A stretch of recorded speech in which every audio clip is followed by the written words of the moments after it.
touchdown. And again, this is a rivalry game. The Chiefs, 1-4 against the spread in their last 5. They're not great as a big favorite. What are they actually playing for? I think the Raiders are playing for pride, to put stuff on tape. Jarrett Stidham played very well last week against the Niners. I think they're competitive. This division's interesting. I mean, the Chargers have beaten KC a couple of times in KC. Now Denver's playing well. I'm going to take the Raiders to lose, but cover. Chiefs win 27-23, typical AFC West game. Titans at Jaguars. I don't understand this line. I love the Titans. Like it, I love it. Titans +6. They've won 5 of their last 6 games against the Jaguars, and the Titans are very good against 500 teams or worse, and the Jags are 8-8. Derrick Henry against the Jags has always been a complete handful. And again, the Jaguars' last 2 wins have come against teams playing multiple quarterbacks. The Texans with Davis Mills and Jeff Driscoll, and then the Jets with Zach Wilson and Chris Streveler. So they've also, in their last 3 games, it's a young team, Jacksonville, 6 giveaways in their last 3 games. They can get sloppy. I'm going to take the Titans in a division rivalry game +6, an upset win. The Titans pull off the upset 24-23 over the Jags. Browns at Steelers. Another division rivalry, and I'm going to take the underdog. I'm going to take the Browns +2.5 at the Steelers. The Steelers don't score points. I mean, Pittsburgh, if you go look, they've been held under 20 points for the last 5 games. And they've played 7 straight close games. Deontay Johnson's hurt. Minkah Fitzpatrick's hurt. Deshaun Watson last week against a pretty good defense is improving. They got big rushing yards against the Commanders. Amari Cooper had a big day. Nick Chubb had a big day. I think they're a team getting better. I think they're going to upset the Steelers in a very, very competitive game. These games in this division, when you can take points in the AFC North, do. Browns win over the Steelers 2017. Rams at Seahawks. I love the way the Rams are playing. They're limited. I love the way they're playing. I'm going to take the Rams +6 here. McVay in 12 games against Pete Carroll's won 8 of them. Their offense, they have 150-plus rushing yards in back-to-back games. Cam Akers has arrived. Multiple takeaways in 5 of 6 games. I gotta be honest with you, Baker Mayfield's been good. 4 games, completion percentage back up into the high 60s, passer rating mid-90s. He's got a running game, so he's throwing on 2nd and 5 and 3rd and 2. I like what I see from Baker Mayfield. And Seattle's defense is atrocious. They've got to take some draft capital and shore it up on the inside. And Kenneth Walker's banged up. He was sick this week. I think the Rams, this is what they've been prone to do, beat the Seahawks 27-20. Chargers at Broncos. My only favorite I'm going to take Denver -2.5 at home. The Broncos have scored 24-plus points in 3 of their last 4 games. The Broncos, 3-plus touchdowns in 3 of their last 4 games, and we know this is an unbelievable defense. Opposing quarterbacks' passer rating this year against the Broncos, 81. And Justin Herbert in Week 6 struggled against this defense. The Chargers are built to play with a lead, but they often fall behind. They've been held to 20 points or fewer in 4 of their 5 last road games. Again, their last 3 wins. Rams, Colts, and the Titans, who had to go to Malik Willis. I just think Denver, this means a lot for them. Positive vibes going into the offseason, feeling good, a little momentum. We know they need it. To the Chargers, I'm going to have Denver to win and cover 27-24. You get these division rivalry games, 4 out of the 5 picks. I'm taking points. Now, this is a tough week. People are sitting people. How inspired are the Chiefs?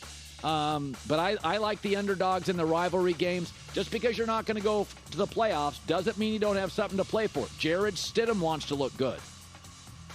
The Browns, Deshaun Watson playing well now, or better. Let's get him some momentum. I like the underdog. People are probably surprised that the Broncos are favored, but it looks like the Chargers will not have incentive to win. They'll rest their guys so they face Tennessee or Jacksonville. That's the most likely scenario. Yeah, so Denver in this space is actually playing for more. Brandon Staley ain't risking anybody. No, and it also, many of their best players, Derwin James, Bosa, get banged up. They're all line. So you're not going to play those guys. You're going to go to the backup quarterback second half of this game. Eric Mangini, Jets, Browns, 3 rings under Belichick. Fox Sports analyst joining us. The story that I admit it just shows how good Brian Daboll is. The New York Giants are a playoff team. And Greg Cosell said something yesterday, and it was really funny. He said, Colin, how many great quarterbacks are there? 5? 6? If you don't have one, you just can't keep bailing on a quarterback. He got him into the playoffs. Are you surprised by Daniel Jones? Yes, I am surprised by Daniel Jones, but I'm less surprised because of Brian. And Brian was my quarterback coach for me at the Jets. He was my offensive coordinator for me at the Browns. And I know how smart he is. I know how thorough he is. And he's got a great way of relating to players. And he's got a great way of taking complicated things and making them a lot simpler. Plus, he's got a defensive perspective. He started in New England on the defensive side of the ball, so he's got that perspective when he's working with quarterbacks. So you saw what he did with Josh Allen. I didn't know it would be as good as it's been in New York, but it doesn't surprise me knowing Brian as well as I do and knowing how capable he is. So yesterday on this show, we talked about where Brady's going, Carr's going, Garoppolo's going. So you know Brady pretty well, okay? Very well. If you had to guess where, because he's leaving Tampa, where's he going and why do you think he's going there? Well, I got on your train early on when you thought San Francisco would be the spot, and I think that's the perfect spot. And regardless of how Brock Purdy does through this playoff run, you're still going to have a situation where you've got Brock Purdy and Trey Lance, two really young quarterbacks.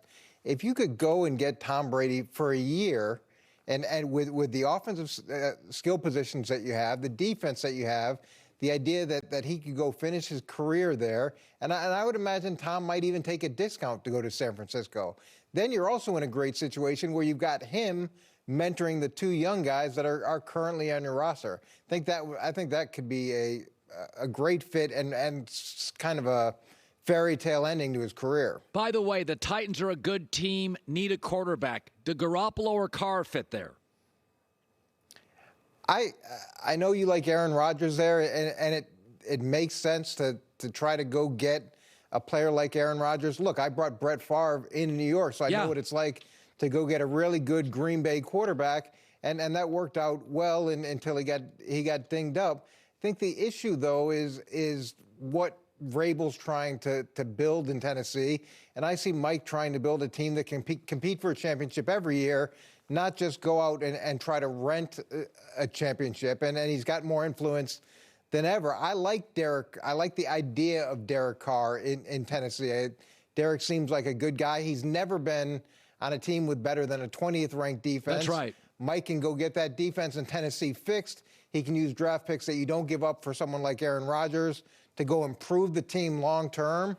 And then you've got a good quarterback that seems like a really good person that you can have for multiple years and have a chance to win each of those years. All right, you know the Patriots well. 3 rings there. Mac Jones' body language. Where are you on that issue? I hate it. I hate it. And I think it was Julian Edelman that talked about it. It's one of those things where when you see guys, you'll see it in the secondary. Someone gives up a big play, and one DB points at the other DB. That's not about getting anything right. That's about assigning blame. Hey, it wasn't me. It wasn't me. It's the same thing with quarterbacks when they point at their wide receivers. That has nothing to do with getting anything fixed. If you want to fix it, you go to the sideline and you talk to that player and you get it fixed. The last thing you want to do is point blame and try to take the pressure off yourself. It's not right. It's not right. It's not what you should get from your leader. It's not that he doesn't have things that he can fix himself. And it's a little bit different than when you see Tom Brady have frustration. And usually Tom's is on the sideline. It's not necessarily on the field. It's not on brand. It's not what you do in New England. And it shouldn't be done. It's not right. Well, Tom's got 7 rings. So the reality is Kobe Bryant or MJ could bark. It's different than a guy off the bench barking. Success has its privileges. So I'm going to give us Peyton Manning can bark a little, right? Yeah, and he's 45 years old. He's practically a father figure out there. So yeah, he's got the legitimacy. He's got all those different things that Mac Jones has. None of those things. And look, the last thing you want to do is be creating extra tension in an environment that's already tense. You know Jim Harbaugh very well. I hope he stays at Michigan because I think he means more to college football. I think he'd succeed wherever he goes. He's a very unique guy. But in